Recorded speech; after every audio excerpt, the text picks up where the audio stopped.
देखो भाई साहब, जैसे मोदी सरकार ने बहुत सी योजना चली है, आत्मनिर्भर तो बनाया ही है। बढ़िया तरीके से अपनी स्किल से पकौड़े बेच रहा है, वो तो आत्मनिर्भर नहीं। भाई साहब 2 महीने से घर बैठे हैं। हमने भाई साहब अपनी दुकानों के ताले भी नहीं खोले। अंदर क्या पोजीशन है दुकान की हमको नहीं मालूम। तो आपका खर्चा पानी कैसे चलता है? पानी अल्लाह भरोसे चल रहा है भाई साहब। घोषणा सब करे है, केंद्र सरकार भी राज्य सरकार भी। हमारे हिसाब से दोनों की घोषणा कौन पूरी हो गई। नमस्कार, मैं हूं विक्रम और आप देख रहे हैं झुंझुनू का लोकप्रिय यूट्यूब चैनल रंगीलो झुंझुनू। अभी हम मौजूद हैं झुंझुनू के चिड़ावा शहर में। जो आप देख पा रहे हैं वो मेरे सामने की साइड में कबूतर खाना की तरफ से जो रोड आती है वो, और इधर पीछे आप देखेंगे तो ये रोड जाती है दूसरी तरफ मेन मार्केट में। इस पुरानी तहसील रोड पर हम खड़े हैं। आज खास करके यहाँ की जो दुकानें देखने को हमें मिल रही हैं तो वो शायद कपड़ा मार्केट और ऐसी दुकानें हैं, गारमेंट से संबंधित दुकानें हैं। प्रयास करेंगे आज यहाँ के हालात को जानने का, चिड़ावा में कैसे हालात हैं, और पब्लिक का ओपिनियन भी लेने का प्रयास करेंगे। मोदी सरकार की बात करें, अपने 2019 के घोषणा पत्र में मोदी सरकार ने कहा था कि 2 करोड़ रोजगार देंगे। उस बात से आने वाले टाइम में जब जनता की आवाज़ आने लगी कि रोजगार चाहिए, और अभी पीछे ट्रेंड भी हुआ था कि मोदी रोजगार दो, तो उन्होंने उससे पहले ये एक चीज़ ये कर दी कि हमने 2 करोड़ रोज़गार देने का जो वादा किया था उसमें ये नहीं कहा था कि सभी को गवर्नमेंट जॉब देंगे। वो बात भी ठीक है क्योंकि इतने गवर्नमेंट जॉब नहीं हो सकते। तो उन्होंने कहा कि हम डेवलप 2 करोड़ लोगों को इतना कर देंगे कि वो कहीं भी रोज़गार ले सकें। उसके लिए 3 योजनाएँ चली, आपको शायद पता हो। 3 योजनाएँ थी, जिसे देसी योजनाओं के देसी अभियान का नाम दिया गया, make in India, digital India, skill India, और कहा कि ये योजनाएँ हैं, इनसे रोज़गार का सृजन होगा। क्या हुआ है? देखो भाई साहब, जैसे मोदी सरकार ने बहुत सी योजना चली है, आत्मनिर्भर तो बनाया ही है। जैसे कुछ व्यापारियों को मुद्रा लोन दिया है, उससे वो व्यापार करें, और बाकी देश में भी आत्मनिर्भर तो बन रहा है। आज ठीक है, पढ़े लिखे लोग हैं, उनको पहले शर्म आती थी। आत्मनिर्भर देश का मतलब कहीं ये तो नहीं है कि पढ़ा लिखा एजुकेटेड बंदा है इंजीनियरिंग करके और वो एक बढ़िया तरीके से अपनी स्किल से पकौड़े बेच रहा है, वो तो आत्मनिर्भर नहीं है। नहीं, वो तो आत्मनिर्भर, वो अपनी क्षमता के अनुसार, जैसे क्षमता। जैसे हमारे साथ अभी जो बैठे थे इनसे हमने बात की, ये कह रहे हैं कि हमारे परिवार में एजुकेटेड हैं सारे लोग, लेकिन ऐसा कुछ नहीं है कि वहाँ वो जॉब कर पाएँ।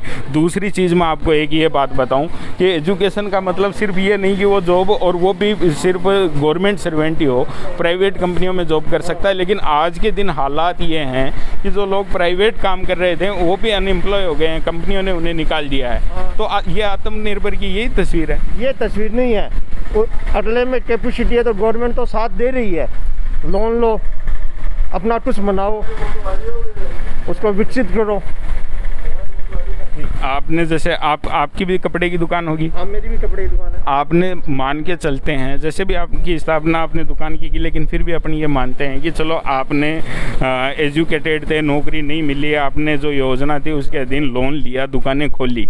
आज की स्थिति में उस दुकान का लोन कैसे चुका पाओगे? देखो, आज की स्थिति है, कोरोना काल में बड़ी विकट है। सबसे ज़्यादा तो व्यापारी वर्ग है ना। हमने भाई साहब अपनी दुकानों के ताले भी नहीं खोले। अंदर क्या पोजीशन है दुकान की हमको नहीं मालूम। उसमें इतनी तो मिट्टी मिलेगी।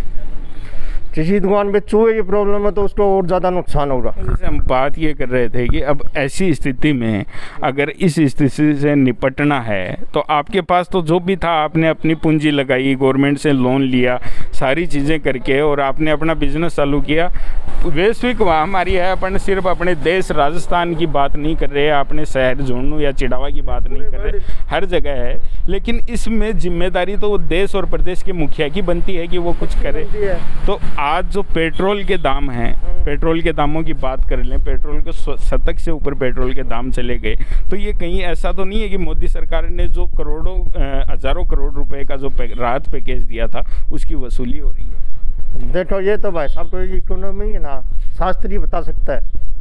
वैसे 2 महीने बंद हुआ। नहीं, महंगाई है या नहीं? महंगाई खूब है। इसमें तो कोई अर्थशास्त्री की जरूरत नहीं है, आम आदमी आराम से बता सकता है। जब आप पेट्रोल पंप पे तेल भराने के लिए जाते हो तो आपको पता चल जाएगा कि महंगाई है या नहीं। देखो भाई साहब, पेट्रोल डीजल के दाम तब भी बढ़े हैं, हर चीज़ में महंगाई अपने आप आ गई है। ट्रांसपोर्टेशन का खर्चा बढ़ेगा तो दूसरी चीज़ों में भी महंगाई अपने आप बढ़ेगी। हो जाएगा वो। तो इस कोरोना काल में सरकार को कुछ ऐसा नहीं करना चाहिए था जिससे आम लोगों के, जब पेट्रोल डीजल के दाम की अपन बात करें, पेट्रोल डीजल के जो दाम हैं अगर उन पे कंट्रोल किया जाए कोरोना काल में तो हो सकता है कुछ तो राहत मिलती। हर कुछ राहत मिलती है, कुछ नहीं भाई साहब, बहुत राहत मिलती है। लेकिन सरकार ने ऐसा कुछ किया नहीं, जबकि कोरोना काल में जब सब लोग अपना काम धंधा बंद करके अपने घर पे बैठे हैं उस समय पेट्रोल के दाम बढ़ रहे हैं। सही है। जबकि अंतर्राष्ट्रीय मार्केट जो है उसमें पिछले कुछ दिनों में तेल के जो दाम हैं उनमें गिरावट दर्ज की गई है। उसकी गिरावट है गिरावट। उसके बाद में अगर दाम बढ़ रहे हैं और प्रदेश का मुखिया ये अच्छे तरीके से जानता है कि हमारे देश की जनता है वो अभी घरों में कैद है, सभी के पास, किसी के पास काम धंधा नहीं है। ऐसे बहुत सी ऐसी आबादी है जिसके खाने के भी लाले पड़े हुए हैं। अगर उस पे पेट्रोल डीजल के दाम बढ़ा के और चीज़ों को भी महंगी कर दी जाएगी तो फिर देश आत्मनिर्भर कैसे बने? देखो भाई साहब, पेट्रोल डीजल के दाम तो कम होने ही चाहिए। ये एक चीज़ ये है, ठीक है, हो सकता है अलग अलग विचारधारा होती है, लोग किसी चीज़ पे सरकार से सहमत होते हैं, किसी चीज़ पे नहीं होते, लेकिन ऐसी भावनाएं अपनी हैं वो व्यक्त करना भी एक अपना अधिकार है। इसलिए मैंने आप सब लोगों से ये पूछा कि जैसी स्थिति आज की है। आप कहाँ से हो? गाँव से है भाई साहब। क्या काम करते हो? दुकान पे काम करते हैं भाई तो साहब। अभी क्या दुकान का क्या भाई साहब 2 महीने से घर बैठे हैं, क्या है अगर एजुकेशन क्या है? एजुकेशन 12वीं पास है भाई साहब। अच्छा, तो दुकान का कितने सालों से दुकान का है? दुकान पे भाई साहब 12 साल हो गए काम करते हुए। नौकरी करते हो खुद ही है? करते हैं भाई साहब। तो अभी जैसे बंद हैं दुकानें, अपने घर पे हो तो आपका खर्चा पानी कैसे चलता है? पानी अल्लाह भरोसे चल रहा है भाई साहब। जो अभी अनएम्प्लॉय की मैं बात कर रहा था कि जैसे मोदी सरकार ने 2 करोड़ रोज़गार की बात की, स्किल इंडिया, डिजिटल इंडिया और मेक इन इंडिया की बात की, लेकिन जो लोग इस लॉकडाउन की वजह से बेरोजगार हो गए हैं उनके लिए सरकारों ने क्या किया? ये सवाल है जो सबके जहन में उठता है। आपको भी ये सवाल अगर आपके जहन में है तो आपको ज़रूर पूछना चाहिए कि जब देश में वैश्विक महामारी का असर है उस समय हमारी सरकारें क्या कर रही हैं, लोगों के जीवन को सुगम और सरल बनाने के लिए सरकारों ने कौन से कदम उठाए। आज जैसे हम बात कर रहे हैं धरातल पे उतर के तो हमें पता चलता है कपड़ा व्यापारी हैं, कपड़े की जो दुकान चलाते थे, अपने जीवन भर की पूंजी लगा के जिन्होंने नया बिजनेस स्टार्ट किया था और उसके हाथों हाथ उसके तुरंत बाद पिछले 1 साल से जो लॉकडाउन जैसी स्थिति है वो कैसे अपनी किस्तें चुका पा रहा होगा, कैसे अपने परिवार को पालता होगा, ये चीज़ें आपके लिए सोचने वाली बात है। बच्चा वगैरह ही जका भी ई फील्ड में ही है, पढ़ाई लिखाई को नहीं, छोटा है, पढ़ाई कर रहा है, लेकिन बाकी लिए भी खराब है। बाको साल भी 2 साल दूसरा साल खराब है। बाकी परिवार में है का सदस्य जगह एजुकेटेड ही नौकरी पेशा का सिस्टम एजुकेटेड को नहीं या यहाँ का मेंबर को नहीं? हाँ मैं, लेकिन बस बैठे हाँ बाहर। मोदी सरकार की बात करा जब दूसरे कार्यकाल के लिए आपको जो घोषणा पत्र भी कमाई घोषणा करी तो आने वाले समय में 2 करोड़ रोजगार देंगे, तो 2 करोड़ रोजगार को वादों कटे पूरा हो? देखो, घोषणा सब करे है, केंद्र सरकार भी राज्य सरकार भी, हमारे हिसाब से दोनों की घोषणा कौन पूरी हुई है। राज्य सरकार भी लास्ट ईयर का ये हो कि मैं लॉकडाउन कौन लगाऊंगा, मोदी सरकार लॉकडाउन लगा रही है मई का खिलाफ, और सबसे पहले राज्य सरकार ही लॉकडाउन लगाई है।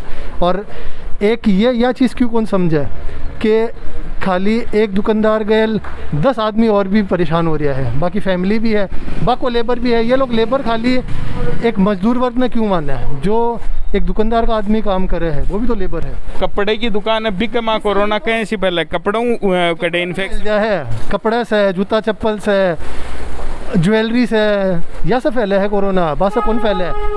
एक दूसरी बात करा, क्योंकि आप व्यवसायी हो लेकिन फिर भी आप किसान वर्ग से आपका जुड़ाव इसलिए है क्योंकि आपका बिजनेस भी तभी चलता है जब किसानों की उपज होगी, किसान की जेब में पैसा होगा तभी आपका बिजनेस चलेगा। राजस्थान सरकार की बात करें, जैसा आपने कहा, राजस्थान सरकार ने अपने घोषणा पत्र में कहा था कि किसानों की कर्ज माफ़ी का काम किया जाएगा, क्या हुआ है उनका? देखो, वो तो एग्जैक्टली किसान बता पाओगे भी चीज़ के लिए तो, लेकिन जट तक मार्गन ने जो किसान आवे है 2 महीना से तो मैं भी कौन मिल रहा हाँ, बाकी करने भी वे भी परेशान है। किसान कभी फ़ायदे में रहा नहीं। आज उपज की बात करें, आपका मूल्य है वो निर्धारित है, प्रिंट रेट होती है, ठीक है। किसान है उसकी उपज का कुछ भी नहीं होता। आज अगर खेत में टमाटर की उपज करके मार्केट में बेचने के लिए रोड पर फेंक रहा है, क्योंकि जिया मैं मंडी जावा हाँ बोले कि मारो रेट 1 रुपया 1.5 रुपया किलो है, तो बोले मैं जो लेकर आ रहा हाँ मारी बाई को नहीं हो रही, जो मारो श्रम लाग्यो जो भी के अंदर यूरिया वगैरह लागी वे तो सब बाहर की बात है। तो बोले बट से उरे लेकर आवा भी सब बढ़िया, तो मैं रोड पे ही फेंक देवा, कम से कम गाड़ आंगर तो खाओगा ही चीज़ में।